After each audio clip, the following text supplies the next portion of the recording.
Kerusakan jalan kabupaten ini berada di Desa Pelangki, Kecamatan Muara II, Kabupaten Ogan Komering Ulu Selatan, Sumatera Selatan. Jalan rusak setelah beberapa tahun dibangun. Mayoritas jalan yang rusak berlubang. Hal itu membuat jalan sulit dilewati pengendara kendaraan karena harus menghindari lubang yang banyak di badan jalan. Ya, seperti yang ada di jalan inilah, seperti sini berlubang-lubang. Kalau hujan sering tergenang air. Secepatnya diperbaikilah. Masalah untuk pengguna jalan biar aman.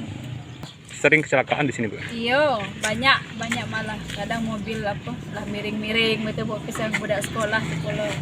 Yo minta dibagusin. Aku biar enak ya, biar lancar.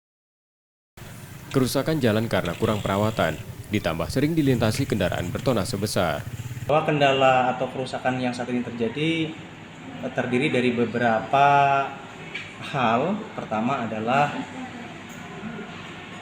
masih kurang atau masih minimnya pemeliharaan drainase tepi jalan, di mana kemudian dampaknya mengakibatkan jalan aspal di ruas tersebut mengalami awalnya kerusakan kecil kemudian cukup melebar. Perbaikan jalan baru akan dianggarkan pada tahun 2023 mendatang. Setiabudi, Kompas TV, Ogan Komering Ulu Selatan, Sumatera Selatan.